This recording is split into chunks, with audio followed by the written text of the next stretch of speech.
कमाई वाले परिवार बिलो पॉवर्टी लेवल यानी बीपीएल परिवारों के दायरे में आते हैं।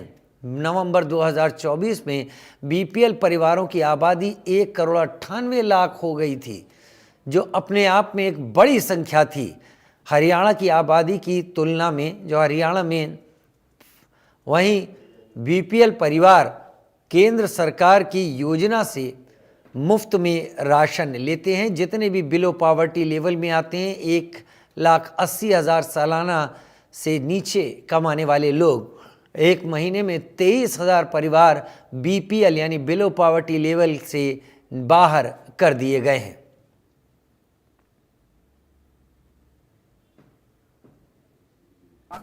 कमाल है कि हरियाणा का इतना सौभाग्य है कि सरकार बनते ही रातों रात लोग अमीर हो गए।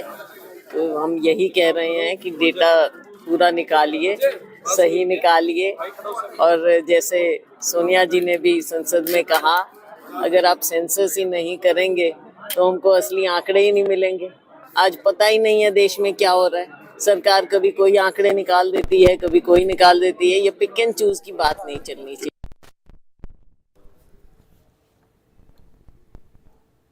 3 लोग मेरे साथ, 3 मेहमान मेरे साथ जुड़ेंगे, जिसमें साक्षी कर्मा मेरे साथ चंडीगढ़ से जुड़ेंगी, विधु रावल प्रवक्ता बीजेपी मेरे साथ जुड़ेंगे, ललित अरोड़ा प्रवक्ता कांग्रेस मेरे साथ जुड़ चुके हैं।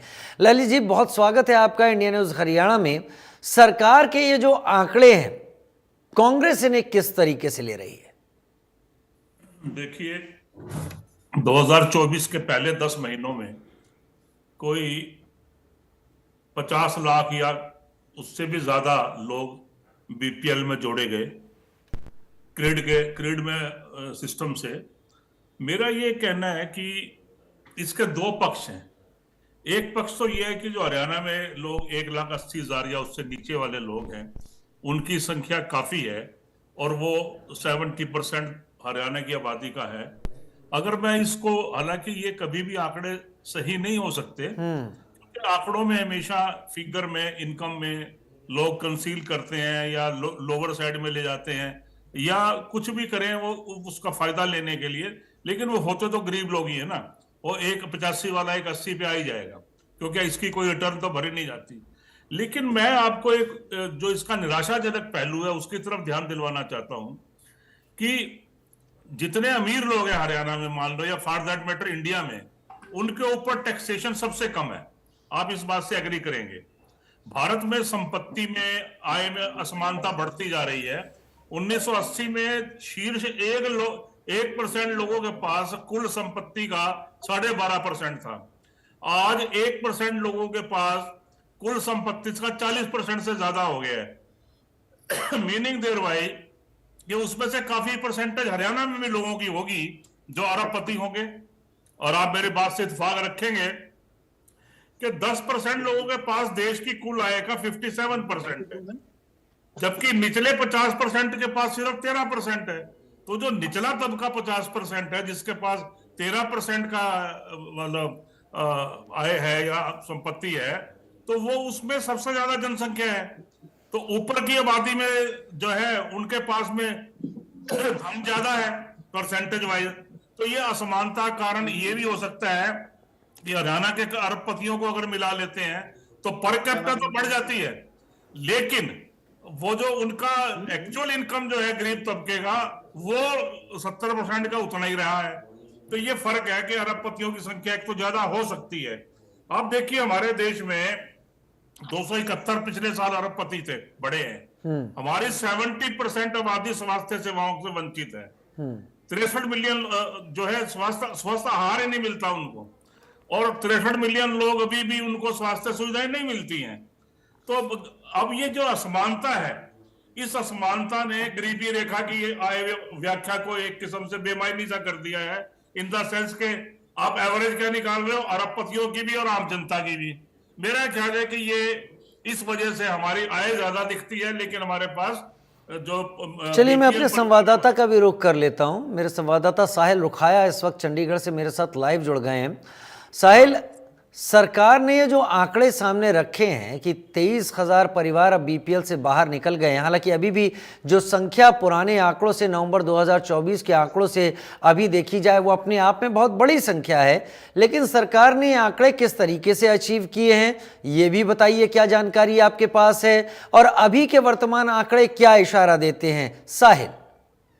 बिल्कुल, प्रदेश सरकार की ओर से 23,000 जो है वो बीपीएल कार्ड धारकों को बाहर कर दिया गया है, क्योंकि केंद्र सरकार की ओर से इनको दिया जाने वाला राशन भी जो है वो बंद कर दिया गया, क्योंकि बताया यही जा रहा है कि 1,80,000 से ज्यादा जो है इनकी इनकम हो चुकी थी, क्योंकि क्राइटेरिया जो है वो 1,80,000 का था। जिस तरीके से सरकार की ओर से जिनकी आय 1,80,000 तक है उनको बीपीएल श्रेणी में रखा जाता था। तो ऐसे में जो है लगातार जिस तरीके से जो सरकार का डिपार्टमेंट है नागरिक संसाधन सूचना विभाग यानी कि क्रिड, वो लगातार सर्वे कर रहा था, जिसमें यह पाया गया कि जो 23,000 परिवार है वो उनकी आय लगातार बढ़ रही है जो बीपीएल की श्रेणी में आते थे। तो ऐसे में अब उन्हें बीपीएल की श्रेणी से बाहर कर दिया गया है। जो राशन उन्हें दिया जाता था उसको जो है बंद करने का काम जो है वो कर दिया गया है। इस दौरान हिसार जिले में सबसे ज्यादा गरीबी रेखा से लोग जो है वो ऊपर उठे, यानी कि उनकी आय जो है वो लगातार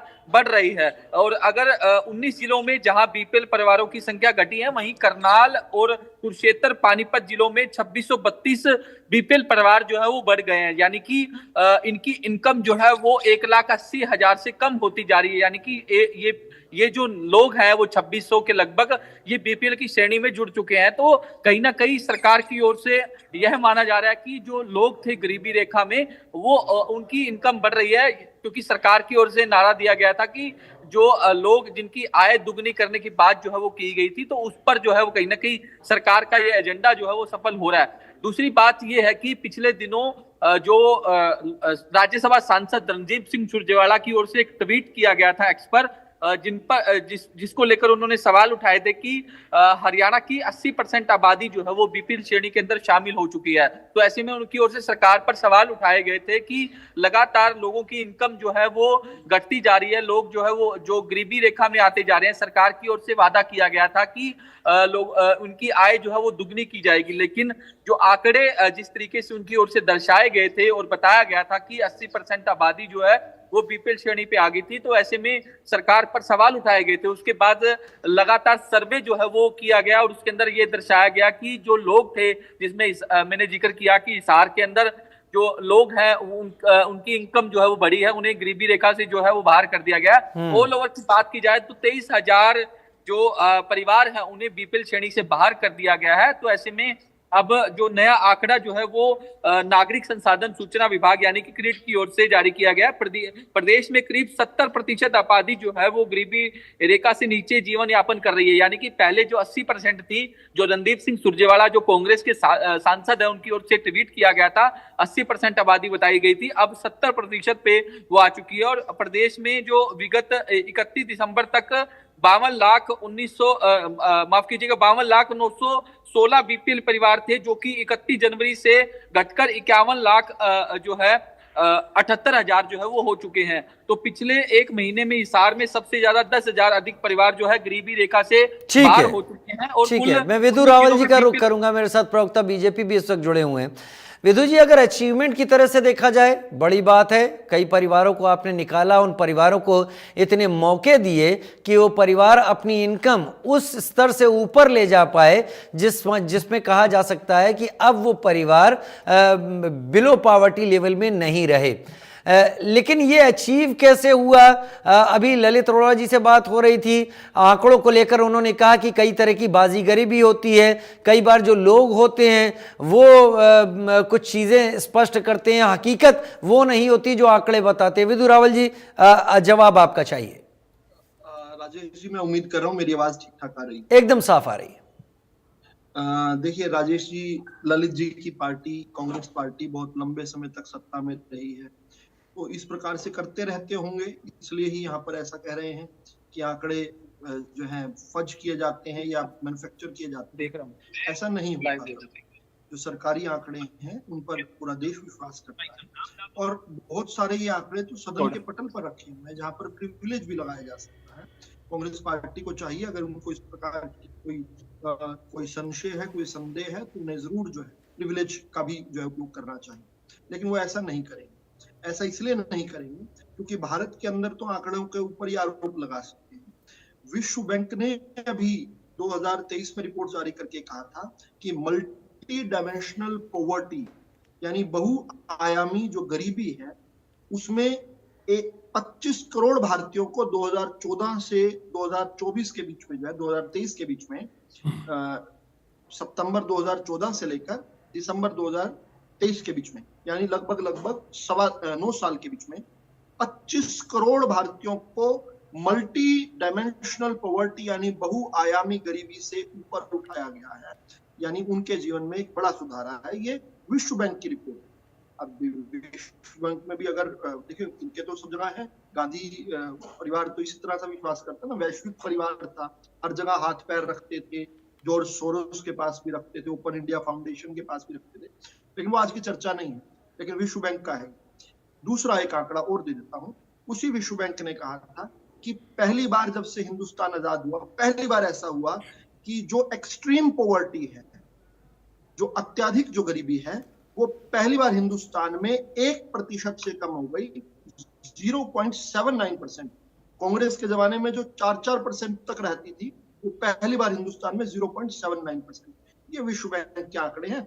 मुझे लगता है अगर इनको कोई दिक्कत है तो विश्व बैंक को नहीं, उन्होंने एक बात और कही आंकड़ों को लेकर, ललित जी ने, आपने शायद आप जुड़े नहीं थे, उन्होंने ये कहा कि अगर 1980 की बात करें तो 12.5% के करीब 1% लोगों के हाथ में देश की जो संपत्ति थी वो ये थी, और अब स्थिति ये हो गई है कि 40% उन 1% के पास चली गई, यानी बचे हुए जो लोग हैं वो बाकी बची हुई संपत्ति में उनका हिस्सा आता है। तो फिर ये गरीबी, बिलो पॉवर्टी स्तर होना तो लाजमी है, और फिर आंकड़ों में बाजीगरी तो वो इशारा कर ही रहे हैं। नहीं राजेश जी, उन्हें 1980 की बजाय 1947 पे पहुंचना चाहिए, जब 1% नहीं, एक ही खानदान को सारा हिंदुस्तान का मालिक बना दिया।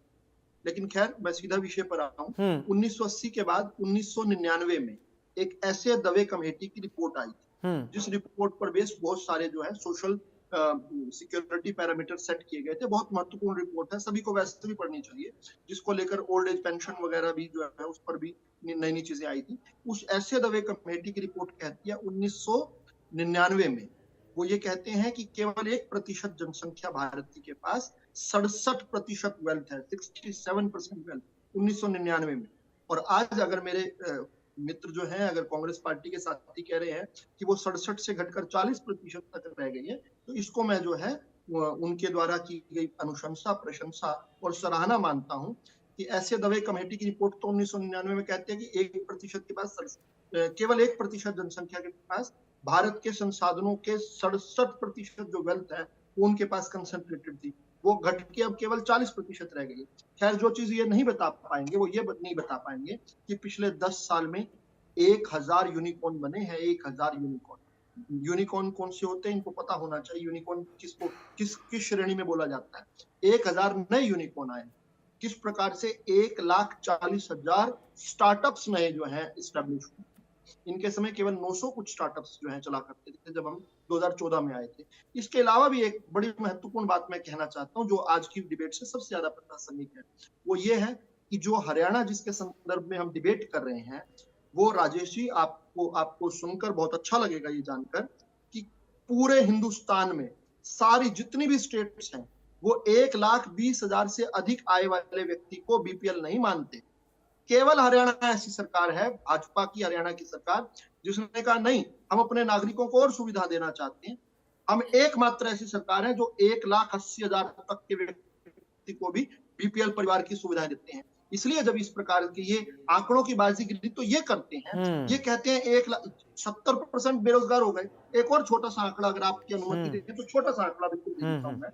अगर हमारी बात मानकर, हमसे हमारा अनुकरण करते हुए कांग्रेस की हिमाचल प्रदेश की सरकार अगर वो भी 1,80,000 तक के अपने नागरिकों को बीपीएल की सुविधा देने लग जाए तो 91.5% हिमाचल जो है गरीब हो जाएगा, जो हमारे 70% पर ये चिकाचिली करते हैं। पंजाब के अंदर आम आदमी पार्टी की सरकार है, वो ये करने लग जाए तो 83% हो जाएगा। दिल्ली के अंदर अब तक आम आदमी पार्टी की सरकार थी वो 87%, झारखंड 93%, तेलंगाना 86.5% और कर्नाटका जहां इनकी सरकार है वो भी 78.5% हो जाएगी। तो हमसे बहुत कुछ सीखने की आवश्यकता है। किस प्रकार से नागरिकों को चेहरे पर मुस्कान लाई जाती है, कैसे उनके जीवन को सुगम किया जाता है, भारतीय जनता पार्टी से कांग्रेस पार्टी और अन्य विपक्षी दलों को सीखने की आवश्यकता है। चलिए ठीक है, मैं ललित जी से ही पूछ लेता हूं। ललित जी, आपका जवाब चाहिए इस पर। देखिए, सबसे बड़ी दिक्कत यह है कि हमारे भाई को घमंड बहुत ज्यादा है अपनी नॉलेज पे। ना तो इन्होंने मेरी स्पीच सुनी, मेरे ओपनिंग रिमार्क्स क्या थे, तो उस पर चर्चा तो खैर क्या ही करेंगे। मैं ये कह रहा हूं कि देश के अंदर जो आर्थिक असमानता है और जो बीपीएल फैमिलीज हैं वो बढ़ रही है, उसका कारण ये है कि कुछ परसेंट लोगों के पास में, कैपिटलिस्ट लोगों के पास में जो है वेल्थ का कंसंट्रेट होना है। मेरी सारी बात का ये आधार था। उस पे आपने कांग्रेस, फलाना, गांधी फैमिली, जवाब ले लीजिए जी। हाँ जी, जवाब ले लीजिए। हाँ मैं जवाब ही तो दे रहा हूं। मेरी पहले बात तो सुनो ना। मैंने ये बोला कि एक इनके टाइम में क्रोनिक कैपिटलिज्म बढ़ा। आपको मैं एग्जांपल देता हूं कि पिछले 10 सालों में या जो भी पीरियड है, इन्होंने अभी बताया न्यूज़पेपर में भी छपा कि 16 लाख करोड़ राइट ऑफ करे इन्होंने। वो कौन लोग थे? जो अरबोपति हैं, जो अमीर लोग हैं, जिनके बड़े बड़े बिजनेस है, और हेयर कट के नाम पे 10,000 करोड़ का उनकी इंडस्ट्री का 500 करोड़ में कर दिया, हेयर कट कर दिया। तो कहने का मतलब ये है कि यहाँ राइट ऑफ का मतलब क्या होता है? राइट ऑफ का क्या मतलब होता है? दर्शकों को एक बार बता दीजिए, राइट ऑफ का मतलब क्या है? मेरी नॉलेज कम है क्योंकि मैं बैंक से रिटायर्ड हूँ, मेरी नॉलेज।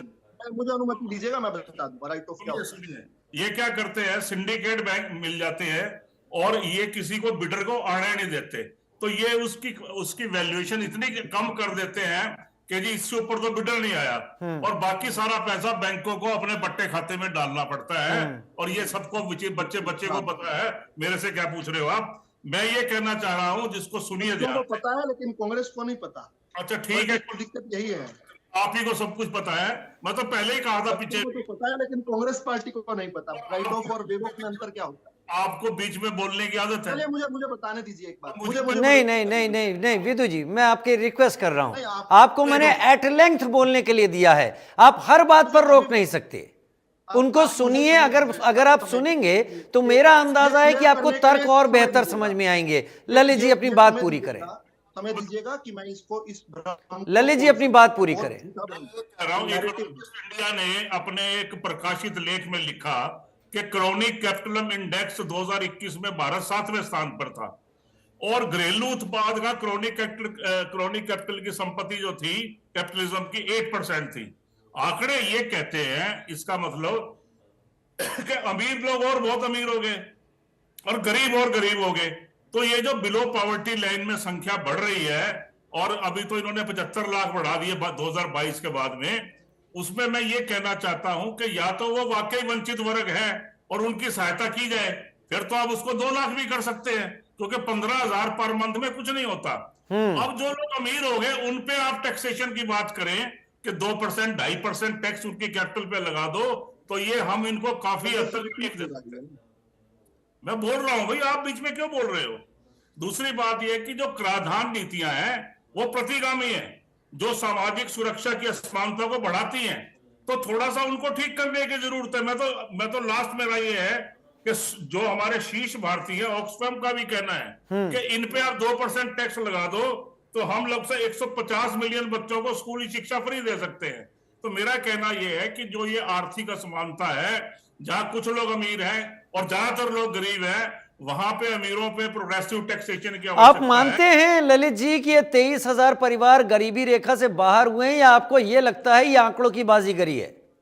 देखिए, एक बात है, इन्होंने अभी पीछे कहा था कि हम इसको प्रूनिंग करेंगे, रैशनलाइज करेंगे, तो हो सकता है इनकी उस स्कीम में कुछ लोगों को निकाला हो। अब क्या पता इन्होंने क्या क्राइटेरिया रखा है, कोई रिटर्न का सवाल तो है नहीं, अंडरटेकिंग ही होगी ना कि मेरी 180 से बढ़ गई है। या हो सकता है मुंह जुबानी भी किया हो, या उनसे राइटिंग में लेटर लिया हो, तो मुझे इसका नॉमेनक्लेचर नहीं पता। पर 23,000 लोग इन्होंने निकाले, तो ये बताएंगे ना कैसे निकाले। विदु जी बता दीजिए अब कैसे निकाले ये लोग, वो कौन से आंकड़े हैं जिनके आधार पर आपने तय किया कि ये 23,000 परिवार अब बीपीएल में नहीं है?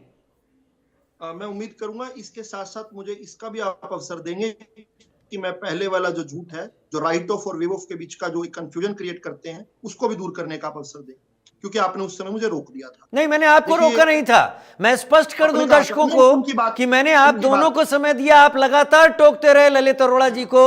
आदर के साथ बोल रहा हूं विधु जी, मैं इसलिए और चाहे तो हम रिकॉर्डिंग भी देख लें कि आपने कितना इंटरप्ट किया है। राजेश जी, इंटरप्ट मैं जान के कर रहा था, क्योंकि क्यों कर रहा था? नहीं, इसका इसीलिए मैं समझता हूं, अगर आप दूसरे को सुन लेंगे तो आपके तर्क और बेहतरीन होंगे। नहीं, गलत, ये आपका कहना गलत है। नहीं, मैं मौका देना चाहूंगा। अगर मेरा मेहमान दूसरे को जगह नहीं दे रहा है तो मॉडरेटर के नाते मेरा रोकना जायज है। राजेश जी, आप अपनी बात रख सकते हैं। आपकी मॉडरेशन पर नहीं सवाल खड़ा कर रहा हूं मैं, लेकिन आपको यह बताना चाहता हूं कि प्रश्न पत्र 1 पन्ने का होता है, उसके लिए उत्तर शीट जो है 32 पन्नों की दी जाती है। आपकी नहीं कह सकते। एक मिनट प्लीज, अब ललित अरोड़ा जी, आप ठीक है, मॉडरेटर के बीच की बात हो रही है, अब आप मैं तो मॉडरेटर। अच्छा, मैं 1-2 आंकड़े, समय कम रहता है, आप कंप्लीट कीजिए, आप अपना जवाब दीजिए, इसको छोड़िए, जवाब दे दीजिए। मैं तो अभी शुरू कर रहा हूं। देखिए, पहला आपके सवाल का उत्तर देता हूं, उसके बाद अगर समय देंगे आप तो ललित जी करें। पहली बात तो ये कि जनवरी 2022 में जो पुरानी व्यवस्थाओं से चलते चलते हम जो है पूरे हरियाणा के अंदर जो बीपीएल परिवार मान पाए थे, वो थे 22 करोड़ 60 लाख। ठीक, माफी चाहूंगा, 22 लाख परिवार, 22,60,000 परिवारों को माना जा रहा था पुरानी व्यवस्थाओं से जो चलता आ रहा था। एक बहुत गेम चेंजिंग एक्सरसाइज हुई, परिवार पहचान पत्र जो कुछ सालों से काम में चल रहा था, उसको हमने हरियाणा के अंदर लागू कर दिया। अब जनवरी 2022 के 22 लाख से उठकर जनवरी 2022 के दिसंबर 2023 तक ये संख्या बढ़कर 42 लाख हुई, क्योंकि हमने अधिक से अधिक लोगों को अवसर दिया। अब यही जो है अक्टूबर 2024 में जब चुनाव हुए थे, जो चुनाव से क्योंकि कुमारी शैलजा जी जोड़ रही थी, उस समय 51,09,000 परिवारों को हम दे रहे थे, जो नवंबर में चुनाव के बाद घटकर 50,75,000 और दिसंबर में जाकर 51,90,000 हो गए। आज अगर 51,78,000 हो रहे हैं तो चुनाव के बाद तो बढ़े हैं करीब। चुनाव के समय तो 50,75,000 हुए थे, तो उस नाते से नैरेटिव भी गलत है, क्योंकि वोलेटाइल होती है, सबकी आय जो है वोलेटाइल होती है। केवल 30 सेकंड दे दीजिए, वो जो झूठ बोला गया आपके। हाँ, कम, उसी 30 सेकंड कंप्लीट कीजिए, समय कम है अब।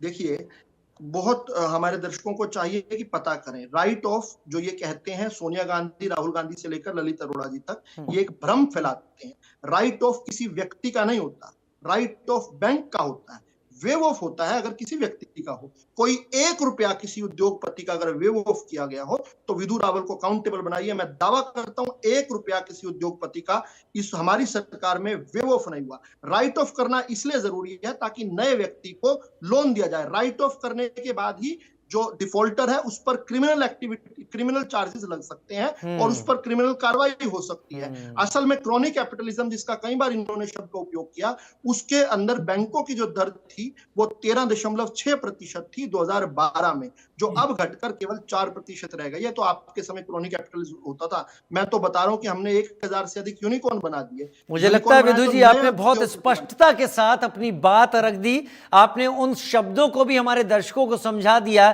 जिसमें अक्सर हम जैसे या बाकी दर्शक उलझ कर रह जाते हैं। आपका जवाब